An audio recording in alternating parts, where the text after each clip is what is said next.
გასულ კვირას ფოთის წყლებში სასაზღვრო ძალებმა მიყენებული ზარავის მიუხედავად წოფრთნებით ჩაატარეს. პოსტსკრიპტუმისათვის კი სანდრო კაკაბაძემ ქართული წყალქვეშა მოცურავეებთან ერთად ფოთის პორტის ის აკვატორიაში ისწავლა, რომელიც ომის დროს დაიბომბა.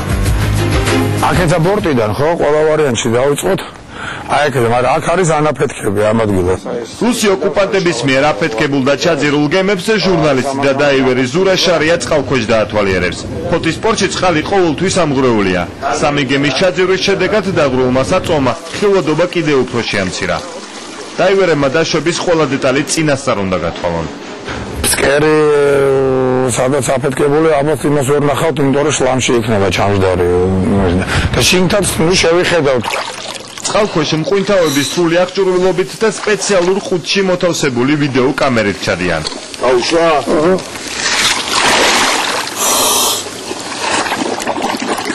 სადარაჯო ხომალდ დიოსკურიას 2/3 წყლით არის დაფარული.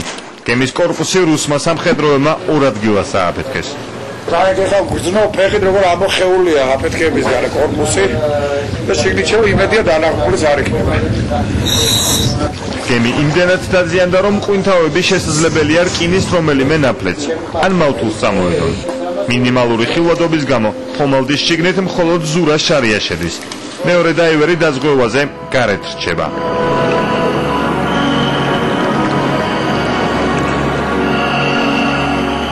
ელოდები ხო რაღაცა არ იყოს რასტაშკებს რო ეძახიან ხო ზაზრუსებს რო ლიმონკა რაღაცა ჭური ესა და შინთ რო შევედი რაღაც წვეტიანი და მორგვალებული თავი დაანაკ და პირველი ხო ეს აუ ჭური და თან ეს გადა ემოცია სიხარული იპოვდა თან შიშიც მე რო დავაკვირდი და წითელი და ესე იგი ცეცხლი ჩამქრობი. ზურაშარია გემის შიგნით თითქმის 9 საათს ჩერდება და წყალსზევით დარჩენილ მართვის ოთახში შედის. კამერის ობიექტივი დაღვრილი საწვავისგან იმდენად დაისვარა, რომ გამოსახულებაში მხოლოდ სილუეტები ჩანს. ახლა ოარო და ნომრის ქვეშ არის აფეთქებული და ეს აფეთქებული დახო. პირველ აფეთქებას, რომელიც გემის კუჩი გაისმა, დიოსკურიამ გაუძლო. ფსკერისკენ ისმას შემდეგ წავიდა, რაც რუსმა სამხედროებმა ასაფეთქებელი საშუალება გემის ცხვირის მარჯვენა ბორცზე დაამონტაჟეს. დაივერები ნაპრალს ვერ პოულობენ. ხომალდი რამდენიმე მეტრით შლამშია ჩაფლული. წყლიდან უკვე ამოიღეს ასევე რუსი სამხედროების მიერ ჩაძირული პორტი ნომერი 101. სამეთაურო საშტაბო კატარღა სახელად წყალტუბო. აფეთქებისგან ხომალდის კორპუსი ისე დაიღუნა, რომ პორტი 101-ის მთავარ ინჟინერს გემის ერთი ნაწილიდან მეორეში გადაძრომა უხდება. ხომალდი თითქმის ერთვეს ჩაძირული იყო. გემის შიგნით აუტანელი სუნი დგას, კედლები შლამით არის გაჟღენთილი. რასაც ხედავთ უნარის თავარი ძრავა არის მარცხენა ბორცვზე ჩადებული ასაფეთქებელი ნივთიერება და მე არის ეს ყველაფერი აფეთქებული ეს სერიოზული დაზიანებაა იმით რომ ხედავთ ეს იყო ჩაძირული ახლა ეს სამხედრო ტიპის ხომალდისთვის ეს სერიოზული დაზიანება მაგრამ რემონტი ვფიქრობ შესაძლებელია ამის გაკეთება. ყველაზე ძლიერად სადარაჯო ხომალდი თბილისი დაზიანდა. მისი აღდგენა შეუძლებელია.